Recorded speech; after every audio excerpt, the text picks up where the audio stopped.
Movie शुरू होती है तो हमें ये सीन दिखाया जाता है कि समुद्र से कुछ अजीबोगरीब क्रिएचर्स निकलकर शहर की तरफ बढ़ रहे हैं और उन्हें पैरासाइट्स का नाम दिया गया है। फिर हम एक आदमी को देखते हैं जो कि अपने कमरे में सोया होता है और उनमें से एक पैरासाइट रेंगता रेंगता उसके कान के अंदर चला जाता है। वो आदमी बहुत तड़पता है और उसके बाद फिर से नॉर्मल होकर सो जाता है। अब हमें एक लड़का दिखाया जाता है जिसका नाम शिंची था। वो रात को अपने कमरे में हेडफोन्स लगाकर गाने सुन रहा होता है। वो पैरासाइट उसके कान में घुसने की कोशिश करता है लेकिन उसे घुसा ही नहीं जाता। अब वो उसके नाक के पास चला जाता है। शिंची को खारिश होती है तो वो समझता है कि वो एक कीड़ा है, तो वो उसे पकड़कर दूर फेंक देता है। वो उसको मारने के लिए आगे बढ़ता है लेकिन तभी वो पैरासाइट उसके हाथ पर काट कर उसके हाथ के अंदर चला जाता है। तभी उसकी मॉम भी वहाँ पर आ जाती है तो वो उनसे कहता है कि देखे मेरे हाथ में कुछ चला गया है। और जब उसकी मॉम उसका हाथ देखती है तो वो बिल्कुल ठीक होता है। अब अगली सुबह हमें दिखाया जाता है कि शिंची नाश्ते की टेबल पर बैठा होता है तो उसे अपने हाथ में बहुत अजीब फील होता है। और फिर दूसरी तरफ हमें वो आदमी दिखाया जाता है जिसके कान में स्टार्टिंग में एक पैरासाइट चला गया था। वो अपनी बीवी के सामने आकर खड़ा होता है और अपना मुंह खोल लेता। उसका मुंह बहुत ही खौफनाक और बहुत ही बड़ा था और वो अपनी बीवी का सर अपने मुंह में लेकर अपना खौफनाक मुंह बंद कर लेता है और ये सब उसी पैरासाइट की वजह से हो रहा था। फिर हमें शिंची दिखाया जाता है जो कि स्कूल जाते हुए रास्ते में अपनी दोस्त से मिलता है। वो भी उसमें काफी अजीब हरकतें नोट करती है और जब वो स्कूल पहुंच जाता है तब भी उसके साथ बहुत कुछ अजीब हो रहा था,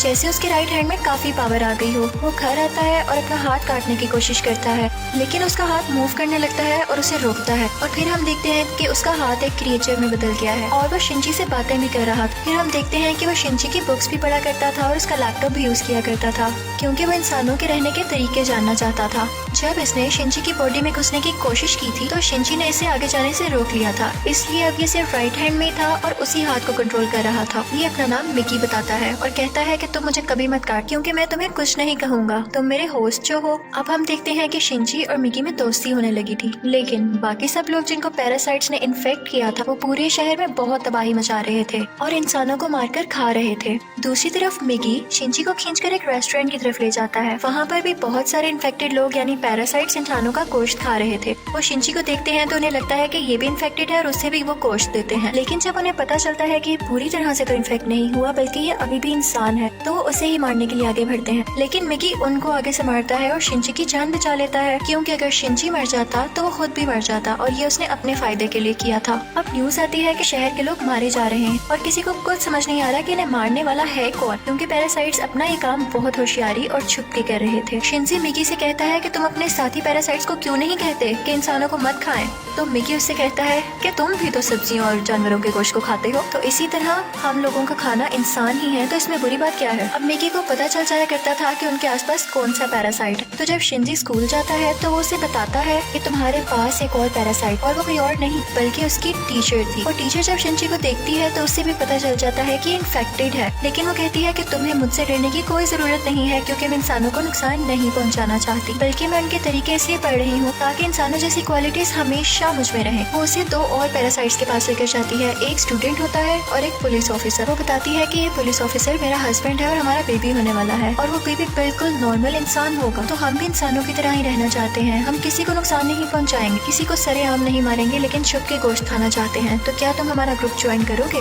लेकिन मिकी इस बात को नहीं मानता। अब अगले दिन वही पुलिस ऑफिसर उन लोगों के पास आता है तो मिकी शिंची को बताता है कि ये हमें मारने आया है क्योंकि इसे पता चल चुका है कि उस दिन रेस्टोरेंट में हमने एक पैरासाइट को मारा और इसी के साथ वो पुलिस ऑफिसर इन पर अटैक कर देता है। अब मिकी और शिंची भी बहुत लड़ते हैं और इसको फाइनली मार देते हैं। जब शिंची घर आता है तो उसे बहुत बुरा लग रहा कि उसने एक मर्डर कर दिया, लेकिन दूसरी तरफ हम देखते हैं कि पुलिस ऑफिसर की बॉडी से वो पैरासाइट निकलकर किसी और की बॉडी में चला जाता है और ये कोई और नहीं बल्कि शिंची की माँ थी और वो शिंची को मारने के लिए उसकी तरफ बढ़ रही थी। मिकी शिंची को बताता है कि तुम्हें मारना चाहती है, तो शिंची उसे कहता है कि खबरदार तुमने मेरी माँ को कुछ कहा, क्योंकि वो अपनी माँ से बहुत मोहब्बत करता था और वो नहीं चाहता था कि उसकी माँ मरे। लेकिन देखते ही देखते उसकी माँ का सर भी बाकी पैरासाइट्स की तरह खुलने लगता है और वो शिंची पर अटैक कर देती है। उसका बहुत खून जाया होता है और वो मरने के करीब होता है। लेकिन अगली सुबह हम देखते हैं कि वो दोबारा से उठ खड़ा हुआ है, तो मिकी उसे बताता है कि तुम बहुत जख्मी हो गए थे लेकिन मैंने अपने सेल से तुम्हारे जख्म को ठीक कर दिया। लेकिन यहाँ बुरी बात ये थी कि अब शिंची की बॉडी में मिकी के सेल्स चले गए थे और अब वो पूरी तरह इन्फेक्ट हो रहा था। अब शिंची अपनी माँ को ढूंढने लगता है लेकिन वो कहीं पर नहीं मिलती, तो वो टीचर के पास जाता है और पुलिस ऑफिसर के बारे में पूछता है, लेकिन वो टीचर भी उसे उसे कुछ नहीं बताती। मिगी उसे बताता है कि अब दिन में मुझे भी 4 घंटे सोने की जरूरत पड़ेगी और उस वक्त मैं तुम्हें बचा नहीं सकूंगा, तुम्हें अकेले ही लड़ना होगा। लेकिन क्योंकि मिगी के सेल्स भी अब उसकी बॉडी में थे तो उसके अंदर मिगी की क्वालिटीज भी आने लगी। खैर फिर हम देखते हैं कि वही स्टूडेंट जो टीचर ने दिखाया था, जो कि पैरासाइट बन चुका था, वो भी शिंची के स्कूल में ही एडमिशन ले लेता है। वो शिंची का दोस्त बनने का ड्रामा करता है, लेकिन आहिस्ता आहिस्ता सबको पता चल जाता है कि वो पैरासाइट है और फिर वो स्टूडेंट इन सबको मार देता है। इसके बाद वो शिंची की दोस्त को भी मारने भरता है, लेकिन शिंची अपनी दोस्त को उठाकर बिल्डिंग से जंप लगा देता है। अब वो टीचर वहाँ पर आती है और वो चाहती थी कि स्टूडेंट मर जाए क्योंकि इसकी वजह से उसका राज भी खुल सकता था। वो वहाँ पर ब्लास्ट करती है लेकिन उसे कुछ नहीं होता और फिर पुलिस वहाँ पर आ जाती है, लेकिन वो पुलिस को भी मार देता है। अब मिगी शिंची को बताता है कि वो बिल्डिंग की छत पर है और शिंची दूसरी बिल्डिंग की छत पर जाकर उसे एरो से मार देता है और उसके बाद वो टीचर के पास जाता है और उस पुलिस ऑफिसर का एड्रेस पूछता है जो कि पैरासाइट था और टीचर अब उसे एड्रेस दे देती है। उस पुलिस ऑफिसर का पैरासाइट अब भी उसकी माँ के अंदर था, लेकिन यहाँ पर मिगी के सोने का टाइम हो जाता है। तो इसका मतलब ये था कि शिंची को यहाँ पर अकेले ही लड़ना था। उस पैरासाइट को खत्म करने के लिए जैसे तैसे करके वो उसकी गर्दन काट देता है, जिसके बाद उसकी माँ और वो पुलिस ऑफिसर दोनों मारे जाते हैं। फिर हम देखते हैं कि शिंची अपनी दोस्त से हॉस्पिटल मिलने जाता है। वो बातें कर रहा होता है कि मैं एक एक करके सब पैरासाइट्स को मार दूंगा कि तभी हम देखते हैं कि कोई उनकी पिक्चर्स ले रहा है और वो कोई जासूस था। और यहाँ पर ही इस मूवी का पार्ट 1 खत्म हो जाता है और अब मैं आपको एक्सप्लेन करूंगी इस मूवी का पार्ट 2। अब पार्ट 2 में उस इंसिडेंट के कुछ महीनों बाद का टाइम दिखाया गया है जब आर्मी को पता चल जाता है कि इस शहर में कोई पैरासाइट्स हैं जो लोगों पर अटैक कर रहे हैं और वो लोगों को बचाना चाहते थे। फिर वो जेल से एक सीरियल किलर को लाते हैं जो पहचान सकता था कि पैरासाइट कौन है और नॉर्मल ह्यूमन कौन है। उसके सामने एक एक करके लोग लाए जाते हैं तो वो सबको नॉर्मल कह देता है, लेकिन जब उसके सामने शिंची आता है तो वो सोच में पड़ जाता है और काफी सोचने के बाद कहता है कि ये भी नॉर्मल है। अब शिंची जब घर जा रहा होता है तो मिगी उसे बताता है कि हमारे बहुत पास एक पैरासाइट है और वो पास की एक बिल्डिंग में जाते हैं जहाँ पर वो पैरासाइट एक इंसान का गोश्त खा रहा होता है। जब वो पैरासाइट शिंची को देखता है तो उसकी तरफ बढ़ता है, लेकिन मिगी इसे मार देता है। फिर अचानक उसे फील होता है कि जैसे उसके पीछे कोई है और ये कोई और नहीं बल्कि वही आदमी था जिसने पार्ट 1 के एंड में शिंची और मिगी की पिक्चर्स ली थी। और फिर हमें शहर का मेयर दिखाया जाता है जो कि पैरासाइट्स की फेवर में बोलता और बहुत बुरा आदमी था और वो टीचर भी उसके साथ मिली हुई थी। और अब हम देखते हैं कि उस टीचर का बेबी भी हो चुका था जो कि बिल्कुल नॉर्मल ह्यूमन था। वो मेयर जान गया था कि शिंची पैरासाइट्स को मार रहा है तो वो भी उसे मारना चाहता था, लेकिन टीचर उसे मना कर देती है। कहती है कि मिगी और शिंची आपस में जुड़े हुए हैं तो मैं देखना चाहती हूँ ये कैसे एक साथ रहते हैं और अगर तुम शिंची को मारोगे तो हमारा पैरासाइट मिगी भी मर जाएगा। और इसीलिए उसी ने शिंची के पीछे वो जासूस भेजा था ताकि उस पर नजर रख सके। शिंची एक दिन चल रहा होता है कि उसे फिर से फील होता है कि उसके पीछे कोई है। वो जासूस उसकी सारी बात सुनता है और उसे कहता है कि तुम्हें अपने बारे में पुलिस को बता देना चाहिए। तो शिंची उससे कहता है कि नहीं, पुलिस में भी बहुत सारे पैरासाइट्स भरे पड़े हैं। उसे यहाँ पता चल जाता है कि इस जासूस को टीचर ने उसके पीछे लगाया है। तो वो टीचर के पास जाता है और कहता है ये तुम सब क्या कर रहे हो, ये करना बंद क्यों नहीं कर देते हो? तो टीचर उसे कहती है तो तुम हमारे साथी पैरासाइट्स को क्यों मार रहे हो? वो सिर्फ अभी इंसानों को खाना सीख रहे हैं और कुछ देर बाद वो उनको मारना भी बंद कर देंगे। वो चुप हो जाता है और फिर जासूस के पास जाता है और उसे बताता है कि वो टीचर बहुत खतरनाक पैरासाइट है, वो किसी भी वक्त तुम्हें भी नुकसान पहुंचा सकती है तो तुम उससे दूर रहो। लेकिन जासूस उसकी बात पर यकीन नहीं करता। अब अगले दिन वो जासूस उस मेयर से मिलता है। उसे शिंची की बात को टेस्ट करना था कि वो सच बोल रहा है या नहीं, तो इसलिए वो मेयर के रूम में वॉइस रिकॉर्डर लगा देता है। लेकिन मेयर को इस बारे में पता चल जाता है और वो जासूस को मारने का हुक्म दे देता है कि ये अब हमारे लिए नुकसान बन चुका है। वो पैरासाइट को उसके घर भेजता है उसे मारने के लिए, लेकिन वो घर पे नहीं होता तो उसकी बेटी को मार देते हैं। अब दूसरी तरफ शिंची को मिगी बताता है कि तुम पर 5 पैरासाइट्स अटैक करने आ रहे हैं। अब उनकी तरफ एक आदमी बढ़ता है और उसी आदमी के अंदर वो 5 पैरासाइट्स थे। मिगी और शिंची उससे फाइट करते हैं और उसका सर उड़ा देते हैं। उन्हें लगता है कि अब ये मर चुका है, लेकिन अभी तो सिर्फ एक पैरासाइट मारा गया था और 4 अभी भी बाकी थे। बाकी के पैरासाइट्स उसके हाथ में आ जाते हैं और उसे कंट्रोल करने लगते हैं। अब वो टीचर मेयर से कहती है कि जब मैंने तुम्हें मना किया था कि तुम उस जासूस या शिंची को मारने के लिए पैरासाइट नहीं भिजवाओगे तो तुमने ऐसा क्यों किया? अब मेयर यहाँ पर नोट करता है कि उस टीचर के दिल में माँ बनने के बाद इंसानों वाले इमोशंस वापस आ रहे थे, तो इसे बात बिल्कुल अच्छी नहीं लगती। अब उस टीचर को मारने के लिए 3 पैरासाइट्स भेजता है, लेकिन चूंकि वो भी पैरासाइट थी तो उसको पता चल जाता है कि कोई उसे मारने आ रहा है और वो उनको पार्किंग में बुलाती है और उन तीनों से अकेले ही मुकाबला करके उन्हें मार देती है। लेकिन जब वो घर आती है तो वो देखती है कि उसका बच्चा वहाँ पर नहीं है और उसे एक नोट मिलता है जिस पर लिखा होता है कि तुम्हारा बच्चा मेरे पास है और ब्रिज पर मुझसे मिलने आओ। इनफैक्ट वो नोट उस जासूस का था। वो अपनी मरी हुई बेटी का बदला लेना चाहता था टीचर के इस बेबी को मारकर। वो टीचर घबराते हुए शिंची को भी अपने साथ वहाँ लेकर जाती है। तो शिंची उस जासूस को बताता है कि तुम्हें इसे मारकर कुछ नहीं मिलेगा क्योंकि ये बेबी एक नॉर्मल इंसान है। इसी दौरान आर्मी भी वहाँ पर आ जाती है और उन्हें पता चल जाता है कि मेयर ने अपनी बिल्डिंग के अंदर बहुत सारे पैरासाइट छुपाए हुए हैं। अब वो बिल्डिंग से एक एक करके लोगों को निकाल रहे थे और उनमें से जो पैरासाइट था वो उसको शूट करते जा रहे थे। सीरियल किलर भी वहीं पर था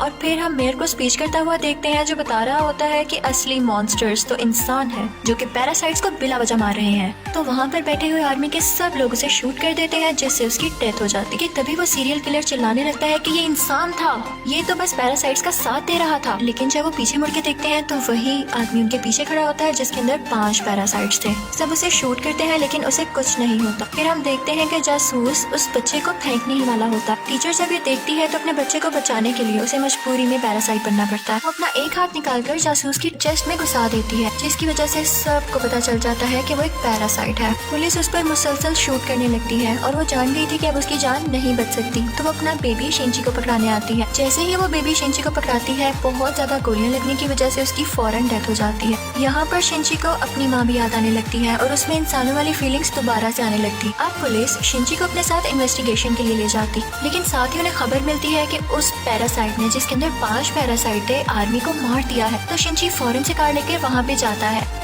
और वही पैरासाइट उसकी कार को रोककर उसका एक्सीडेंट कर देता है। अब वो जंगल में चला जाता है और मिगी से कहता है कि जब तक तुम मेरे साथ हो उसको पता चल जाएगा कि हम कहाँ हैं, तो तुम मुझसे अलग हो जाओ प्लीज। इसी के साथ वो पैरासाइट फौरन वहाँ आ जाता है और उन पर अटैक करने लगता है। अब क्योंकि शिंची और मिगी की काफी दोस्ती हो चुकी थी तो मिगी अपनी कुर्बानी दे देता है, यानी अपनी जान सेक्रीफाइस कर देता है, उसकी बॉडी से अलग हो जाता है और शिंची को वहाँ से भाग जाने का कहता है और मिगी को वो पैरासाइट मार देता है, जिस पर शिंची काफी उदास हो जाता है और फिर अपनी दोस्त के घर की तरफ जाता है। वो उसका बहुत ख्याल रखती है। वो लेटा होता है कि एकदम देखता है कि उसके बाजू में से मिगी का एक और हिस्सा ग्रो कर रहा है और ऐसा इसलिए हुआ क्योंकि जब मिगी ने अपने बॉडी सेल्स से उसकी बॉडी को ठीक किया था तो मिगी के सेल्स भी तो उसकी बॉडी में आ गए थे, इसलिए वो चाहता तो दोबारा ग्रो कर सकता था। शिंची को फील हो गया था कि अब ये दोबारा आ रहा है तो उस पैरासाइट को दोबारा से पता चल जाएगा कि मैं कहाँ हूँ। तो अपनी दोस्त की जान बचाने के लिए उसको बाय कहकर वहाँ से चला जाता है। लेकिन जैसे वो बाहर जाता है तो वो पैरासाइट उसे पकड़ लेता है, लेकिन एक फैक्ट्री में पहुंचकर शिंची एक केमिकल रोड उसकी बॉडी में घुसा देता है, लेकिन उसे कुछ नहीं हो। तो वो कहता है कि तुम मुझे क्या समझ रहे हो, मैं तो तुम्हें मारकर बाकी इंसानों को भी मार दूंगा और फिर मैं और बाकी पैरासाइट्स इस दुनिया पर रूल करेंगे।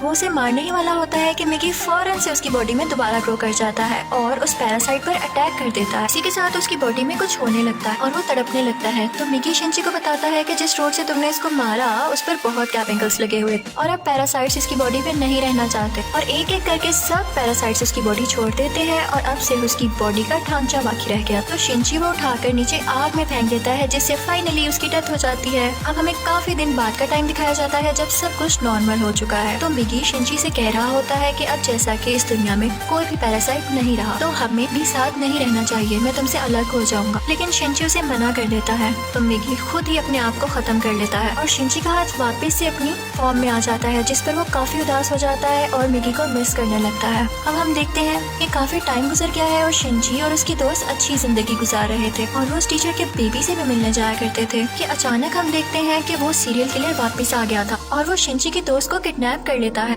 वो उसके कान में कहता है कि असली मॉन्स्टर इंसान है, लेकिन शिंची की दोस्त उसे कहती है कि असली मॉन्स्टर तो तुम हो, तुम लोगों को मारते हो। तो इस बात पर वो सीरियल किलर उसको बिल्डिंग से नीचे धक्का दे देता है, लेकिन शिंची फौरन से जाता है और अपना हाथ लंबा करके उसे बचा लेता है और यहाँ पर उसे फील होता है कि उसकी मदद यहाँ पर मिगी ने की है और यहाँ पर मूवी फाइनली खत्म हो जाती है, यानी पार्ट 2 भी। Thank you for watching.